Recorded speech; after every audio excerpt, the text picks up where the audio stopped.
Question, the member from Kitchener-Conestoga. Yes, Speaker, my question's to the Premier. Speaker, we all, well, many of us here, know the rules. You don't comment directly on the outcome of an ongoing investigation.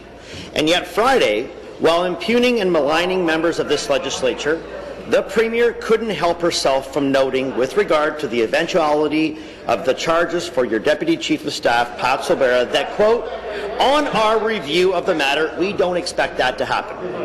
Premier, thankfully for the people of Ontario, it is not your expectations we are relying on to determine guilt or innocence.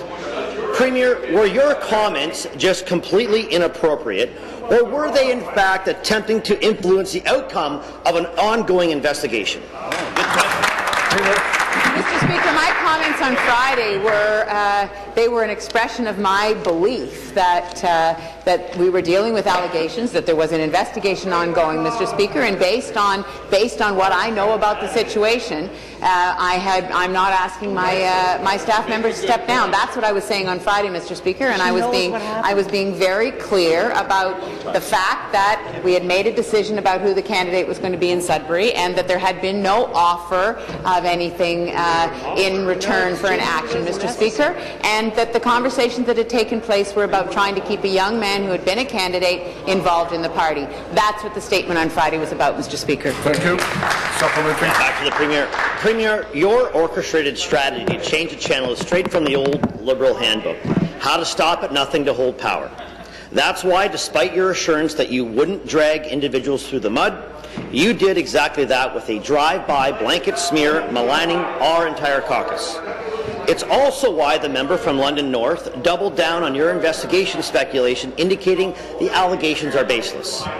Premier, an investigation is ongoing. It's not up to you or your deputy to predetermine the outcome. Premier, you told us you'd be different, yet you're walking in the same scandal-ridden trail of deceit and diversion that Mr. McGuinty followed him right out these doors. Is this what we can expect from a Wynne Liberal government, keeping you and your friends in power by buying off seats at any cost?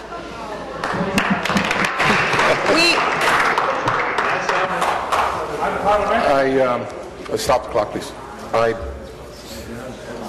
Listening carefully to all of the questions and answers, and I'm not happy with that last part, but I'm not going to ask you to withdraw other than to just indicate to you it will not be tolerated any further. Carry on. You know there's an investigation going on. We're not playing Perry Mason on this side of the House, Mr. Speaker. The 78 questions that have come, if the Deputy Premier's calculation is right, the questions that have come from the other side are doing just that, right, Mr. Speaker.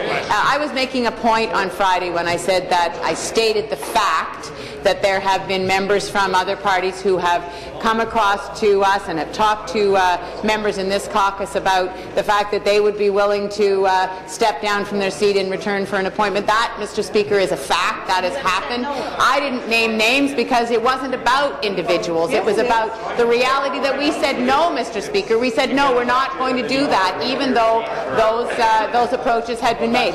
That's the point I was making. I made that point on Friday. The member opposite has brought it up in a context that makes me repeat what I said, but I was saying it to make a point about the fact that we said no, we were not going to do that.